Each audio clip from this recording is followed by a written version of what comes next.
Hello friends, അസ്സലാമു അലൈക്കും. Welcome back.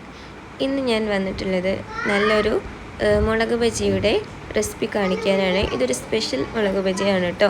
അപ്പം ഇതിൻ്റെ അകത്ത് നല്ല ചിക്കൻ്റെ ഒക്കെ ഫില്ലിംഗ് ഒക്കെ വന്നിട്ടുണ്ട്. നല്ല ടേസ്റ്റാണ് ഇത് കഴിക്കാൻ. പിന്നെ കടലമാവിൻ്റെ അകത്ത് മുക്കിയിട്ടാണ് ഇത് ഫ്രൈ ചെയ്തെടുക്കുന്നത്. കടലമാവിൻ്റെ അകത്ത് മുക്കിയിട്ട് നല്ല തിളച്ച എണ്ണയിലോട്ടിട്ടിട്ട് ഫ്രൈ ചെയ്തിട്ട് എടുക്കണം. നല്ല പോലെ മുരിഞ്ഞ കളറായി കഴിയുമ്പോൾ നമുക്കിത് എണ്ണയിൽ നിന്ന് മാറ്റാം. പിന്നെ ഇതിൻ്റെ കൂടെ ടൊമാറ്റോ സോസൊക്കെ കൂട്ടിയിട്ട് കഴിക്കാൻ നല്ല ടേസ്റ്റാണ്. വൈകിട്ടൊക്കെ ചായയുടെ കൂടെയൊക്കെ കഴിക്കാൻ പറ്റിയിട്ടുള്ള നല്ലൊരു ഐറ്റമാണ് കേട്ടോ. അപ്പോൾ ഇതൊന്ന് ട്രൈ ചെയ്ത് നോക്കണേ, ഭയങ്കര ടേസ്റ്റാണ്.